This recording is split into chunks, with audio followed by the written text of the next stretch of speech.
Hello students, कैसे हैं आप सब लोग। तो आज हम शुरू करेंगे national income 10 minute revision series के अंदर। हम कोशिश करेंगे नेशनल इनकम के पूरे यूनिट को, जो कि बोर्ड एग्जामिनेशन में लगभग 10 नंबर तक का आता है, इसे एक ही वीडियो में खत्म करेंगे। तो वीडियो एंड तक देखना और ए टू जेड सारे न्यूमेरिकल के फॉर्मूले से लेकर थ्योरी तक सब कुछ यहाँ पे कंप्लीट रिवीजन करेंगे। सबसे पहले बात करें सर्कुलर फ्लो ऑफ इनकम की, यानी कि इनकम का सर्कुलर फ्लो। जहां से इनकम आती है वापस वहीं पे चली जाती है। मैं किसी कंपनी में काम करता हूँ, तनख्वाह लेके आता हूँ, मेरी इनकम आती है, मैं उसी कंपनी के सारे प्रोडक्ट को खरीद लेता हूँ और मेरी तनख्वाह चली जाती है। अब आप बोलोगे सर ऐसा कैसे हो सकता है कि आप सारा प्रोडक्ट एक ही कंपनी में खरीदो। तो यहाँ पे जब मैं बात करता हूँ कंपनी की, तो यहाँ पे सारी कंपनी की बात करता हूँ। जब मैं अपनी बात कर रहा हूँ तो सारे इंडिविजुअल की बात करता हूँ। इसका मतलब हम सब लोग कहीं ना कहीं किसी ना किसी कंपनी से इनकम जनरेट करते हैं, फिर वापस वहीं पे खर्च कर देते हैं। This flow is called circular flow of income. अगर मैं बात करूं, चार सेक्टर होते हैं किसी भी इकोनॉमी के अंदर। हाउस होल्ड सेक्टर, जहां हम लोग रहते हैं, कंज्यूमर्स, फर्म यानी कि प्रोड्यूसर जो उत्पादक हैं, प्रोडक्शन करते हैं। तीसरा होता है गवर्नमेंट यानी कि सरकार, और चौथा है एक्सटर्नल सेक्टर यानी कि अब्रॉड। अब हम जो सर्कुलर फ्लो ऑफ इनकम पढ़ेंगे, टू सेक्टर इकोनॉमी में पढ़ेंगे, जहां पे दो सेक्टर है। यहाँ पे सबसे पहले हाउस होल्ड है और फर्म है, यानी गवर्नमेंट नहीं है, ना ही कोई एक्सटर्नल सेक्टर है। तो टू सेक्टर इकोनॉमी में सबसे पहले हाउस होल्ड क्या देता है फर्म को? Factors of production, land, labour, capital और एंटरप्रेन्योरशिप। फर्म फर्म क्या करते हैं? इनकी पेमेंट करती है। This is called factor. ये इन्होंने किया, फैक्टर सर्विसेज दी, यानी लैंड, लेबर, कैपिटल वगैरह दिया, फर्म ने इनको पेमेंट कर दी, फैक्टर पेमेंट। तो यहाँ पे इनके पास फर्म से पेमेंट आ गई, यानी हम लोगों ने कंपनी में काम किया, अपनी सेवाएं दी और हमें पेमेंट मिली। फिर हम क्या करते हैं? इस पेमेंट से इन्हीं का गुड्स एंड सर्विसेज खरीदते हैं। तो यानी ये लोग हम क्या करते हैं क्लास? गुड्स एंड सर्विसेज बेचते हैं। देख रहे हो एरो, यहाँ पे गुड्स एंड सर्विस बेचते हैं और हमें फ्री में थोड़ी बेचते हैं, हम इनकी पेमेंट करते हैं, कंजप्शन एक्सपेंडिचर। तो आप क्या देख रहे हो? इनकम आई, इनकम चली गई, circularly this shows circular flow of income. अब सर्कुलर फ्लो ऑफ इनकम में तीन फेजेस होते हैं। पहला फेज होता है क्लास जनरेशन फेज, जहां पे प्रोडक्शन किया जा रहा है, जहां पे उत्पादन हो रहा है। अब उत्पादन होगा तो लोगों को पैसा बांटा जाएगा। लैंड के पीछे क्लास लैंड के पीछे रेंट, लेबर को वेजेस, सैलरीज, कैपिटल पे इंटरेस्ट कैपिटल और ओनर को मिलता है प्रॉफिट। तो इसको बोलते हैं डिस्ट्रीब्यूशन फेज। और जब उनको इनकम मिलेगा तो वो लोग कंजप्शन करेंगे सामान खरीदने के लिए। This is called disposition phase. तो there are three phases in circular flow of income.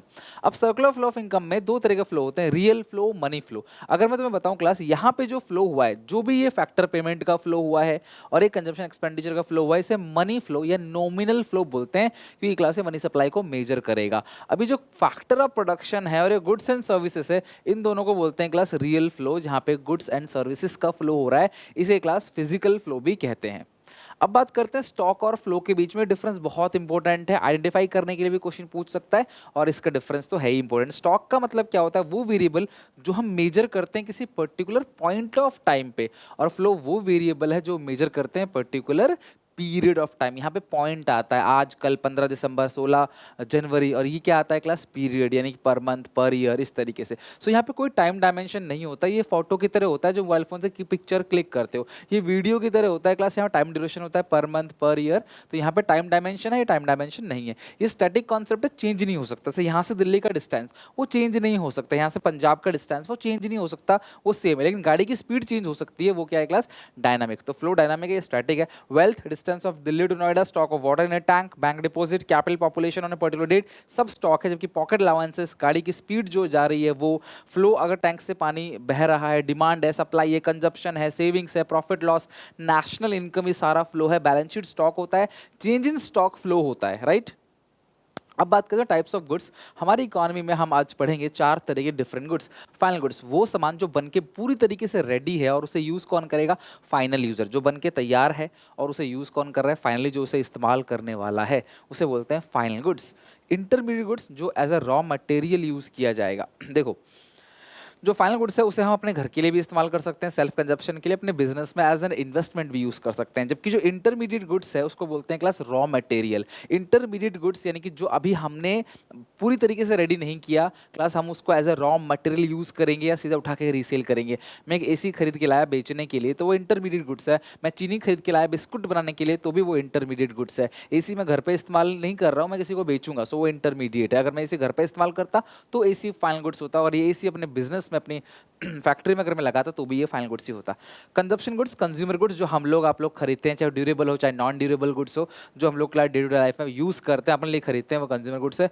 Machineries को बोलते हैं कैपिटल गुड्स। हर मशीन कैपिटल गुड्स नहीं होता, वो मशीन जो किसी बिजनेस में एज अ फिक्स असेट है उसको हम कैपिटल गुड्स कहते हैं। फाइनल गुड्स और इंटरमीडिएट्स का डिफरेंस भी बहुत इंपॉर्टेंट है। ये वो गुड्स है जो रेडी टू यूज़ है बाय देयर फाइनल यूज़र, ये अभी रेडी टू यूज़ नहीं है। अगर मैं बात करूं तो फाइनल गुड्स के दो पर्पस होते हैं, पहला है कंजप्शन, दूसरा है इन्वेस्टमेंट, खुद कंज्यूम करेंगे या बिजनेस में लगाएंगे। इसके भी दो पर्पस है क्लास, या तो प्रोसेस ऑफ प्रोडक्शन यानी कि as a raw material use कर सकते हैं, या फिर सीधा उठा के किसी को बेच देंगे। ये डोमेस्टिक और नेशनल इनकम दोनों में इंक्लूड होता है, ये दोनों में इंक्लूड नहीं होता। ये क्लास इसमें कोई वैल्यू एडिशन नहीं होना है, सामान बिल्कुल बन के रेडी है, कुछ भी वैल्यू ऐड नहीं करना है, सामान फाइनली रेडी है। और ये इंटरमीडिएट गुड्स है, इसमें भी वैल्यू एडिशन करना बाकी है। ये प्रोडक्शन बाउंड्री को क्रॉस कर चुका है, ये प्रोडक्शन बाउंड्री के अंदर है अभी भी। They have cross the production boundary, they don't have, right, they don't cross the production boundary, जिसने प्रोडक्शन बाउंड्री को क्रॉस नहीं किया हुआ, राइट। तो मिल्क खरीदा हाउस होल्ड ने, वो कंजप्शन एक्सपेंडिचर है।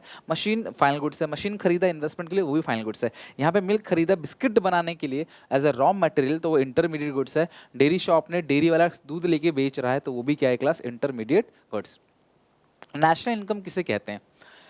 नेशनल इनकम के अंदर ध्यान रखना, जितने भी नॉर्मल रेजिडेंट्स हैं उनकी जो इनकम है कंट्री के अंदर से, this is called national income. और डोमेस्टिक टेरिटरी किसे कहते हैं? डोमेस्टिक टेरिटरी मतलब हमारी जो इकोनॉमिक बाउंड्री है, जहाँ पे हम इनकम जनरेट करते हैं, प्रोडक्शन कंजप्शन करते हैं, वो डोमेस्टिक टेरिटरी है। आपने इंडिया का मैप देखा है, मैप के साइड का जो भी एरिया है वो टेरिटरिकल बाउंड्री लाइन है, वो हमारा है, भारत हमारा है, पानी में भी 200 नॉटिकल माइल्स तक हमारा है। तो डोमेस्टिक टेरिटरी को इकोनॉमिक टेरिटरी कहते हैं, जिसके अंदर क्या क्या चीज़ें आती हैं? Ships and aircraft. कोई भी शिप्स और एयरक्राफ्ट है, अगर उसका इंडिया मालिक है, भले ही वो कहीं और घूम के आ रहा हो इंटरनेशनल वाटर में, तभी वो हमारे टेरिटरी का पार्टी कहलाएगा। फिशिंग वेसल अगर इंटरनेशनल क्लास वाटर में है और मालिक हम है, इंडियन है, तो भी वो हमारे टेरिटरी का पार्ट कहलाएगा। हमारी एम्बेसी चाहे कहीं भी हो, चाइना के अंदर इंडिया की एम्बेसी, ध्यान रखना क्वेश्चन आता है, चाइना के अंदर इंडिया की एम्बेसी, जापान के अंदर इंडिया की एम्बेसी, रशिया के अंदर इंडिया की एम्बेसी, यूएस के अंदर इंडिया की एम्बेसी हमारी टेरिटरी का पार्ट कहलाएगा। लेकिन उनकी एम्बेसी अगर इंडिया में है तो वो हमारी नहीं, उनकी टेरिटरी का पार्ट कहलाएगा। डोमेस्टिक टेरिटरी में क्या क्या इंक्लूड नहीं होता? सबसे पहला एम्बेसीज नहीं होती क्लास, मिलिट्री स्टैब्लिशमेंट नहीं होती, किसी भी फॉरेन कंट्री की मिलिट्री स्टैब्लिशमेंट एम्बेसी अगर हमारी कंट्री में है तो उन्हीं की टेरिटरी का पार्ट होगा, हमारी टेरिटरी का पार्ट नहीं होगा। International organisation UNO, WHO, WTO, ये सारी ऑर्गेनाइजेशन क्लास इंटरनेशनल ऑर्गेनाइजेशन है, भले ही हमारी कंट्री के अंदर है, फिर भी ये अपनी टेरिटरी का पार्ट कहलाएंगे, ना कि हमारी टेरिटरी का पार्ट। ओके। जीडीपी और वेलफेयर, साल भर में जितना भी प्रोडक्शन हुआ है दैट इज कॉल्ड जीडीपी, जो भी फाइनल गुड्स बन के तैयार हुआ है दैट इज कॉल्ड जीडीपी। और जीडीपी का बढ़ना देश के वेलफेयर को शो करता है। जितना ज़्यादा प्रोडक्शन हो रहा है उतना ही देश के लिए अच्छा है। जीडीपी बढ़ रहा है, ज़्यादा सामान बन रहा है, ज़्यादा सामान बन रहा है तो ज़्यादा लोगों को तनख्वाह मिल रही है, ज़्यादा इनकम मिल रहा है तो ज़्यादा खर्च कर रहे हैं, उनका ज़्यादा खर्चा किसी और की ज़्यादा इनकम बनेगी तो ये अच्छा है। लेकिन क्लास यहाँ पे हम जो भी बात करते हैं वो रियल जीडीपी की बात करते हैं, आगे बताऊँगा रियल जीडीपी क्या है। बट यहाँ पे 4 एक्सेप्शन है जहाँ पे जीडीपी तो बढ़ रहा है लेकिन देश का वेलफेयर नहीं हो रहा। सबसे पहला डिस्ट्रीब्यूशन ऑफ जीडीपी, हमारे देश की जीडीपी तो बढ़ रही है लेकिन जो ज़्यादा सामान बन रहा है वो अमीरों को मिल रहा है, गरीबों को नहीं मिल रहा। अमीर और अमीर होते चले जा रहे हैं। अमीर के पास 2 गाड़ी थी, आज 4 गाड़ी है, 4 घर थे, अब 8 घर है। गरीब के पास पहले भी घर नहीं था, झोपड़ी में रहता था, वो कच्चे मकान में रहता था, आज भी उसके पास घर नहीं है, कच्चे मकान में रह रहा है। इसका मतलब देश की जीडीपी तो बढ़ रहा है पर समाज का भला कहाँ हो रहा है? अमीर और अमीर होते चले जा रहे हैं। कॉम्पोजिशन ऑफ जीडीपी, देश की जीडीपी तो बढ़ रही है लेकिन हथियारों की, आर्म्स, गोला बारूद, हथियार, टैंकर्स, इनके प्रोडक्शन बढ़ रहे हैं, जिससे लग रहा है कि देश का जीडीपी तो बढ़ रहा है, टोटल आउटपुट तो बढ़ रहा है, लेकिन फायदा नहीं हो रहा, वेलफेयर नहीं हो रहा। बार्टर सिस्टम एक्सचेंज, आज भी कंट्री के अंदर बार्टर सिस्टम एक्सचेंज है, सामान के बदले सामान, लेकिन हम इनको कभी भी जीडीपी में रिकॉर्ड नहीं कर सकते क्योंकि क्लास यहाँ पे मनी का इन्वॉल्वमेंट हुआ ही नहीं, जिसकी वजह से जीडीपी जो है किसी कंट्री का वो एक्चुअल है नहीं है, अंडर या ओवर एस्टिमेट हम पता नहीं कर सकते, भरोसा नहीं कर सकते। एक्सटर्नलिटीज, कुछ ऐसे फैक्टर्स जो हम जीडीपी में काउंट नहीं करते बिकॉज जीडीपी में सिर्फ वही काउंट होता है जिसकी मनी वैल्यू होती है, लेकिन वो अल्टीमेटली हमारे नेशन पे फर्क डालता है। कंट्री का पॉपुलेशन, ये चिमनीज धुआं छोड़ रही है, बताओ इससे सबका नुकसान है, हम सब बीमार पड़ते हैं, अपना सैलरी का ज़्यादातर हिस्सा इलाज में खर्च कर देते हैं, लेकिन इनके ऊपर कोई पेनल्टी नहीं लगाई जाती, हमारे जो इलाज खर्चा इनसे नहीं निकाला जाता। या फिर कोई पार्क तोड़ रहा है, झूले तोड़ रहा है, फिर आप किसी पार्क में जा रहे हो, फ्री में मजे ले रहे हो, एंजॉय कर रहे हो, लेकिन आप कोई पेमेंट नहीं करते, ये सब वैल्यू एडिशन है, लेकिन ये जीडीपी में रिकॉर्ड नहीं किया जाता। So these are the 4 limitations of GDP welfare. Real GDP, nominal GDP बात करेंगे तो जो जीडीपी मेजर किया जाता है कांस्टेंट ईयर प्राइस पे, अगर जीडीपी कांस्टेंट ईयर प्राइस पे मेजर किया जाता है उसको बोलते हैं रियल जीडीपी, यानी कि प्रीवियस ईयर प्राइस पे, बेस ईयर प्राइस पे, कांस्टेंट ईयर प्राइस पे। और अगर जीडीपी करंट ईयर प्राइस पे देश में 100 किलो अनाज उगा है, अगर पुराने रेट से देखेंगे तो रियल जीडीपी, आज के रेट से देखेंगे तो नॉमिनल जीडीपी। इसमें इन्फ्लेशन एडजस्ट नहीं होता, जो प्राइस है वही प्राइस रहेगा। इसमें इन्फ्लेशन एडजस्टेड जीडीपी है, अगर 10 का सामान 12 का हो गया तो ये 12 के रेट से कैलकुलेट करेगा, ये 10 के रेट से ही कैलकुलेट करेगा। ये ट्रू इंडिकेटर है, ध्यान रखना क्लास। रियल जीडीपी को हम ट्रू इंडिकेटर मानते हैं इकोनॉमिक ग्रोथ और वेलफेयर का, जबकि नॉमिनल जीडीपी को हम इकोनॉमिक ग्रोथ का ट्रू इंडिकेटर नहीं मानते। ठीक है, नेक्स्ट है real GDP nominal GDP formula. So एक फॉर्मूला होता है प्राइस इंडेक्स का, जिसका फॉर्मूला तो nominal GDP upon real GDP into 100। तो आप इस फॉर्मूले से नॉमिनल रियल जीडीपी में से कोई भी फॉर्मूला लगा के निकाल सकते हो, फिर इसी तरीके से निकाल सकते हो। ये गिवन होगा, ये गिवन होगा तो ये निकल जाएगा, ये गिवन होगा, ये गिवन होगा, ये निकल जाएगा, ये गिवन होगा, ये गिवन होगा तो ये निकल जाएगा। आप इस तरीके से इसको कैलकुलेट कर सकते हो। डिप्रिसिएशन और कैपिटल लॉस के बीच क्या डिफरेंस है? साल भर में एसेट की जो वैल्यू कम होती है due to its wear and tear, passage of time, this is called depreciation. ये नॉर्मल वियर एंड टीयर है, मशीन चलाओगे तो घिसेगा। लेकिन ये वो लॉस है class due to unforeseen obsolescence like natural calamity, चोरी, एक्सीडेंट, आग लग गया, ये सब कैपिटल लॉस है। आप डिप्रिसिएशन के लिए पहले से प्रोविजन बना सकते हो, लेकिन कैपिटल लॉस के लिए आप कोई प्रोविजन पहले से नहीं बना सकते। अचानक से होता है क्लास, मशीन ही गायब हो जाती है। यहाँ पे प्रोडक्शन प्रोसेस हैम्पर नहीं होगा, रिपेयर करा लोगे। यहाँ पे मशीन ही चोरी होगी, जल गई, आग लग गई, तो आप इसको रिपेयर नहीं करा सकते। ये पूरी तरीके से लॉस है, प्रोडक्शन प्रोसेस को हैम्पर कर देता है। Basic formula of conversion, national income के सारे फॉर्मूले A to Z यहाँ पे मैं आपको रिवीजन कराने वाला हूँ। सबसे पहला basic formula of conversion. Conversion कैसे किया जाएगा, तो बिफोर एग्जाम ये बहुत जरूरी देख के जाना। सबसे पहले देखो सॉरी, ग्रॉस और नेट। ग्रॉस से नेट जाने के लिए हम करेंगे माइनस डेप्रिसिएशन। डेप्रिसिएशन का दूसरा नाम कंजप्शन ऑफ फिक्स कैपिटल या असेट रिप्लेसमेंट कॉस्ट। नेट से ग्रॉस में आने के लिए प्लस करेंगे डेप्रिसिएशन। नेशनल से डोमेस्टिक जाने के लिए माइनस करेंगे net factor income from abroad. Domestic से नेशनल में आने के लिए प्लस करेंगे net factor income from abroad. Net factor income from abroad का फॉर्मूला फीफा माइनस फीटा। अगर कभी तुम्हें net factor income from abroad की जगह net factor income to abroad दिया हो, net factor income to abroad दिया हो, साइन को चेंज कर लेना, प्लस का माइनस, माइनस का प्लस।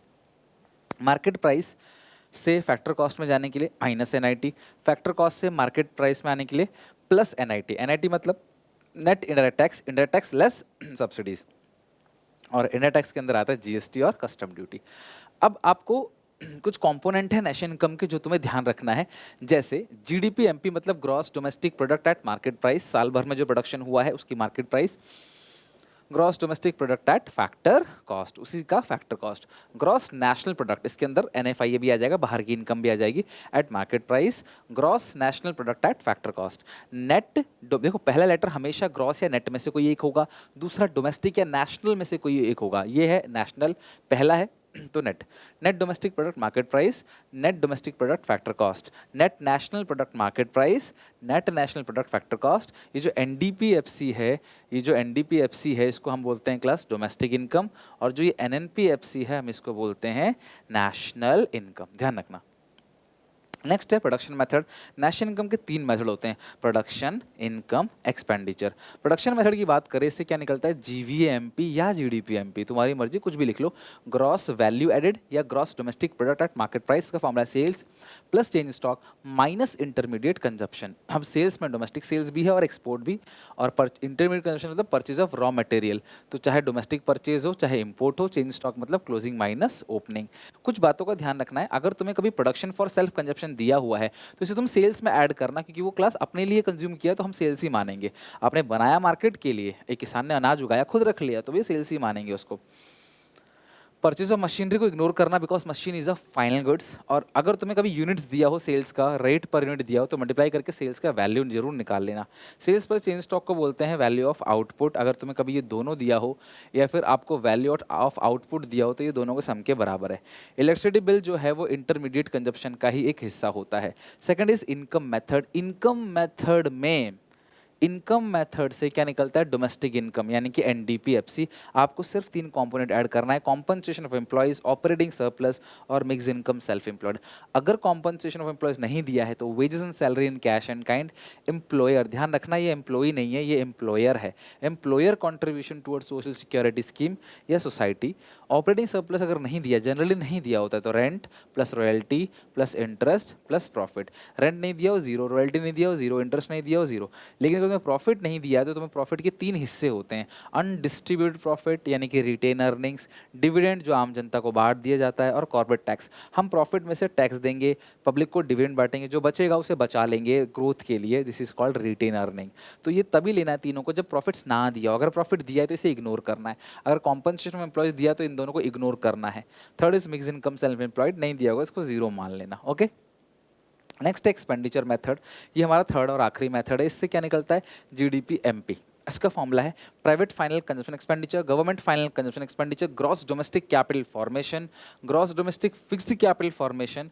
अगर तुम्हें ग्रॉस डोमेस्टिक कैपिटल फॉर्मेशन नहीं दिया है तो gross domestic fixed capital formation लोगे और चेंज स्टॉक लोगे, तो अपना आप ही तुम्हारा ग्रॉस डोमेस्टिक कैपिटल फॉर्मेशन आ जाएगा। अगर ये फिक्स दिया है तो तुम्हें चेंज स्टॉक ऐड करना है, राइट। दूसरा है net export, export minus import. अगर हम इन चारों को ऐड कर दें तो आ जाएगा जीडीपी एमपी। फिर तुम्हें जीडीपी एमपी मिल गया, तुम जिसमें चाहो उसमें उसे कन्वर्ट कर सकते हो। बाकी अगर तुम्हें कभी नेट एक्सपोर्ट की जगह नेट इंपोर्ट दिया गया हो तो साइन को चेंज कर लेना। Okay, gross domestic capital formation अगर तुम्हें दे रखा है तो अच्छी बात है, नहीं दिया है तुम्हें नेट डोमेस्टिक कैपिटल फॉर्मेशन दिया है तो नेट को हटाने के लिए डेप ऐड कर देना, आ जाएगा gross domestic capital formation. Gross domestic capital formation तुम्हें चाहिए, तुम्हें दे रखा है net domestic fixed capital formation, net को हटाने के लिए डेप ऐड करना, ये जो फिक्स्ड है इसको हटाने के लिए चेंज स्टॉक ऐड करोगे तो आ जाएगा ग्रॉस डोमेस्टिक कैपिटल फॉर्मेशन। बाकी ग्रॉस डोमेस्टिक कैपिटल फॉर्मेशन, अगर तुम्हें gross domestic fixed capital formation दे रखा है तो फिक्स को हटाने के लिए चेंज स्टॉक ऐड कर देना, आ जाएगा ग्रॉस डोमेस्टिक कैपिटल फॉर्मेशन। बाकी जीडीपी डिफ्लेटर या प्राइस इंडेक्स का फॉर्मूला तुम्हें जानना हो तो nominal GDP upon real GDP into 100। मान लो क्वेश्चन में ये गिवन है, ये निकालना हो तो बाकी सब गिवन होगा। अगर मान लो नॉमिनल निकालना हो तो रियल और ये गिवन होगा, रियल निकालना हो तो नॉमिनल और ये गिवन होगा, तुम्हारा एक निकल जाएगा इन तीनों में से कोई भी। यही थे मैक्सिमम सारे के सारे फॉर्मूले नेशनल इनकम के। उम्मीद है सारे के सारे फॉर्मूले आप अच्छे से याद रखोगे और ये क्वेश्चन की प्रैक्टिस भी करोगे। अब बात करते हैं क्लास, सारे न्यूमेरिकल हम लोगों ने कर ही लिया, प्रोडक्शन इनकम एक्सपेंडिचर मेथड। अब हमारे पास है precautions regarding production method, regarding income method, regarding expenditure method. Precautions की बात करें तो प्रोडक्शन मेथड को लगाने से पहले किन किन बातों का ध्यान रखना है। सबसे पहली बात, सेकेंड हैंड गुड्स की सेल परचेज को कभी भी काउंट नहीं करना है, क्योंकि जब वो फर्स्ट टाइम सेल हुआ होगा तभी वो काउंट हो गया होगा, तो आपको दोबारा इसे काउंट नहीं करना है। दूसरी चीज, कमीशन जो आपने अर्न किया है सेकेंड हैंड गुड्स को बेच के, वो कमीशन फ्रेश इनकम है तो उसकी कमीशन को क्लास हम काउंट करेंगे, ये नई सर्विस है। ऑन अकाउंट प्रोडक्शन, किसी किसान ने अनाज उगाया और अपने पास रख लिया, बेचा नहीं, तो हम उसकी इंप्यूटेड वैल्यू अंदाजा लगाएंगे। तुम बेचते नहीं तो कितने का, अगर तुम बेचते तो कितने का क्लास ये वैल्यू होता, अंदाजा लगा के हम अपने पास उसको काउंट करेंगे। तो सेकंड गुड्स नहीं करना, कमीशन जो है वो करना है, ऑन अकाउंट प्रोडक्शन करना है। इंटरमीडिएट गुड्स की वैल्यू को नहीं करना है, क्योंकि इंटरमीडिएट गुड्स की वैल्यू ऑलरेडी फाइनल गुड्स में इंक्लूड है। चेयर की जो वैल्यू है उसके अंदर लकड़ी की वैल्यू ऑलरेडी इंक्लूड है, सो आपको दोबारा काउंट नहीं करना। ऐसा करते हो तो ओवर एस्टिमेशन हो जाएगा नेशनल इनकम का। चेंज स्टॉक को लेना है। और service for self consumption, housewife की सर्विस, मदर की सर्विस जो घर पे खाना बनाती हैं, आपको सारा दिन भर का आपके लिए मेहनत करते हैं निस्वार्थ भाव से और आपके लिए पैसे भी खर्च करते हैं क्लास, तो वो उनकी जो सर्विस है उनकी वैल्यू नहीं लगाई जा सकती, इसलिए उसे हम लोग प्रोडक्शन मेथड में काउंट नहीं करते। इनकम मेथड को लगाने से पहले क्या क्या बातें ध्यान रखनी है। Transfer earning, old age pension, scholarship, pocket money, ये सब फ्री की इनकम है, इसके बदले हम कोई काम नहीं करते, कोई गुड्स एंड सर्विसेज प्रोडक्शन नहीं हो रहा है, सो हम इसको काउंट नहीं करेंगे। सिमिलरली क्लास इनडायरेक्ट टैक्सेस को भी हम काउंट नहीं करेंगे, सरकार को फ्री में मिलता है, सो हम उसकी वैल्यू काउंट नहीं करेंगे। इलीगल एक्टिविटी से कमाई गई हुई इनकम, स्मगलिंग, थेफ्ट, गैम्बलिंग, हवाला, ये सब पैसा क्लास इलीगल एक्टिविटी से कमाया जाता है, सो लॉटरी वगैरह भी क्लास हम काउंट नहीं करेंगे, वो विंडफॉल गेन है, अचानक से हो जाता है without any production, without any productive activity, so हम उसे भी काउंट नहीं करेंगे। Income from sale of second goods को हम काउंट नहीं करेंगे, क्योंकि वो क्लास सेकंड हैंड गुड्स है, उसकी इनकम पहले ही काउंट हो गई होगी जो पहली बार सेल हुई होगी। लेकिन उस सेकंड हैंड सेल की गुड्स पे कोई कमीशन अगर मिल रहा है, किसी ब्रोकरेज मिल रहा है, तो हम उसे काउंट करेंगे, क्योंकि वो फ्रेश सर्विस है, नई सर्विस है। Class sale of financial assets, share debenture की सेल परचेज को हम लोग काउंट नहीं करते, क्योंकि वो क्लास फाइनेंशियल एसेट है, वो ऐसा कोई चीज़ नहीं जिससे प्रोडक्शन हो रहा हो, तो क्लास हम उसको काउंट नहीं करेंगे, क्योंकि इससे कोई प्रोडक्शन एक्टिविटी नहीं हो रही है। लेकिन उस सेल्स पे कोई कमीशन, कोई ब्रोकरेज है, तो किसी इंसान ने मेहनत किया और पैसा कमा रहा है, तो उसको हम काउंट करेंगे। Imputed rent of owner, commission brokerage तो हर जगह काउंट करना है, हर जगह। ओनर ने अपने मकान में रह रहा है, एक फ्लोर में रह रहा है, एक फ्लोर रेंट दे रहा है, तो उसका जो भी फ्लोर का रेंट है, सेम रेंट हम उसका भी मान के कंसिडर करेंगे, यानी कि नेशनल इनकम में रेंट, रॉयल्टी, इंटरेस्ट, प्रॉफिट में से ऐड करेंगे। किसान ने अनाज उगाया अपने लिए, हम उसको ऐड करेंगे। आप अपने मकान में रह रहे हो तो हम उसका किराया भी ऐड करेंगे। हम अंदाजा लगाते हैं आप अपने मकान में नहीं रह रहे होते तो कितना किराया देते। ओके, तो हम इसको क्लास इनकम मेथड में काउंट करते हैं, इम्प्यूटेड अंदाजा लगा के। एक्सपेंडिचर मेथड लगाने से पहले कुछ बातों का तुम्हें ध्यान रखना है। सबसे पहली बात, सेकंड हैंड गुड्स या इंटरमीडिएट गुड्स पे किया हुआ कोई भी खर्चा काउंट नहीं करना, क्योंकि अल्टीमेटली आपकी जो फाइनल गुड्स की वैल्यू आएगी उसके अंदर ही इंटरमीडिएट गुड्स का खर्चा भी इंक्लूड होगा। Include imputed expenditure on self consumer own account produce goods. आपने कुछ चीज़ अपने लिए उगाया है, अनाज आपने अपने लिए उगाया, तो उसको उगाने में जो खर्चा लगा हम उस खर्चे को भी आउट करेंगे, उसको खर्चे को भी क्लास हम इंक्लूड करेंगे। प्रोडक्शन मेथड में उसको भी काउंट कर रहे थे हम, उसकी वैल्यू को जो अनाज आपने अपने लिए उगा लिया। एक्सपेंडिचर मेथड में उसके खर्चे भी काउंट करेंगे। Do not include transfer payment. Transfer earning को इनकम मेथड में काउंट नहीं किया, ट्रांसफर पेमेंट को एक्सपेंडिचर मेथड में काउंट नहीं करेंगे। मैं बता देता हूँ, फैक्टर पेमेंट वो है जो काम किया और पैसे कमाया, ट्रांसफर पेमेंट फ्री में मिल गया, गिफ्ट डोनेशन चैरिटी स्कॉलरशिप ये सब फ्री में मिल जाता है तो हम इसे काउंट नहीं करेंगे। Do not include expenditure on financial asset. Share debentures पे किया गया हुआ खर्चा हम लोग काउंट नहीं करते, ना ही उनकी इनकम काउंट करते हैं इनकम में, ना ही एक्सपेंडिचर में। एक्सपेंडिचर काउंट करेंगे बट अगर कोई ब्रोकरेज कोई कमीशन इस पर दिया गया है तो हम उसकी इनकम को जरूर काउंट करेंगे। Do not include expenditure in second hand goods. Second hand goods पे इनकम हम ऐड नहीं करेंगे, सॉरी सेकंड हैंड गुड्स पे खर्चा अगर कोई भी हुआ है तो हम इसको इंक्लूड नहीं करेंगे, लेकिन उस पे ब्रोकरेज कमीशन का जो खर्चा हुआ वो इंक्लूड करेंगे, क्योंकि वो क्लास एक फ्रेश पेमेंट है for the service purchase. Like expenditure on these goods was accounted only when purchase is new. Including expenditure on second hand goods would mean counting double. तो भैया आप अगर second hand goods पे कोई खर्चा कर रहे हो तो उसको काउंट नहीं करोगे, ना ही इनकम काउंट करोगे, ना ही वो प्रोडक्शन मेथड में कहीं भी काउंट होगा, सिर्फ उसका ब्रोकरेज कमीशन हर जगह काउंट होगा। तो ये तीनों मेथड के प्रिकॉशंस हो गए और इसके साथ ये चैप्टर पूरी तरीके से ख़त्म हो गया। उम्मीद है क्लास आपको 10 मिनट से काफ़ी आगे निकल गया, क्योंकि क्लास आपको पता है कि यार बहुत बड़ा ये 4 चैप्टर का मिलाकर है, एक यूनिट है पूरा का पूरा, तो थोड़ा सा लेंदी हो गया। बट मैं बहुत मेरे गले में पेन हो रहा है, बहुत मतलब थोड़ा खराश सी हो रही है, बट स्टिल मैं सीरीज़ को कंप्लीट करूँगा तो मैं हर एक चैप्टर अच्छे से तुम्हें क्लास मिलेगा। ओके, मिलते हैं नेक्स्ट क्लास में, तो पहले take care, bye bye. Video को शेयर जरूर करना, मैंने बहुत मेहनत दिखाई है इस साल, आगे और मेहनत करूँगा टिल एग्जाम तक आपके लिए, और बहुत सारी सीरीज चलानी है और उसे ख़त्म भी करना है। मैं बीच में छोड़ता नहीं कुछ, शुरू से एंड तक सब कुछ आज तक कराया है, आगे भी करा दूँगा। अपना प्यार सपोर्ट बनाए रखना। इंस्टाग्राम पर मुझे फॉर्मूले वगैरह लिख के अपनी प्रॉपर कॉपी मेंटेन करके टैग करो आपने कितनी पढ़ाई करी है। बाकी मिलता हूँ नेक्स्ट क्लास में, take care, bye bye, God bless you. आप जरूर चैनल को शेयर करना अपने सारे के सारे दोस्तों में।